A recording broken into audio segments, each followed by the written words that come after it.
বন্ধুরা, আপনাদের জন্য হঠাৎ করে একটি শর্ট ভিডিও নিয়ে আসলাম। আর আপনারা দেখতে পাচ্ছেন একটি পাহাড়ি মহিলা, যিনি নিচে থেকে অর্থাৎ পাহাড়ের পাদদেশ থেকে পানি বয়ে নিয়ে উপরে উঠে আসছে।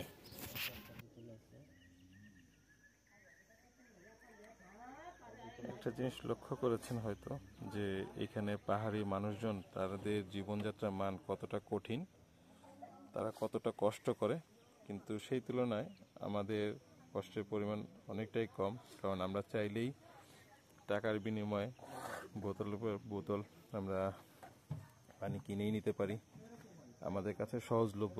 কিন্তু এই পাহাড়ে দোকানের মতো, শহরের মতো ওরকমভাবে সহজলভ্যভাবে পানি পাওয়া যায় না। হয় অনেক নিচ থেকে নিয়ে আসতে হয়, অথবা সেই বিভিন্ন গ্রাম থেকে পানি নিয়ে আসতে হয়। আর দেখতে পাচ্ছেন যে এখানে লোকেরা কতটা কষ্ট করে সেই নিচে থেকে পানি ভরে নিয়ে উপরে উঠছে। তো আসলে এটাই জীবন। আর এই জীবনটা তাদের কাছে হয়তো সহজ, কিন্তু আমাদের কাছে অত্যন্ত কঠিন।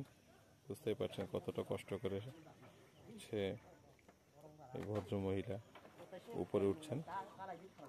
তো তার জায়গায় হয়তো আমি থাকলে এটা কখনোই আমার পক্ষে সম্ভব হতো না। তো এই ভিডিওটা যারা দেখছেন, তাদের কেমন লাগছে আমি জানি না।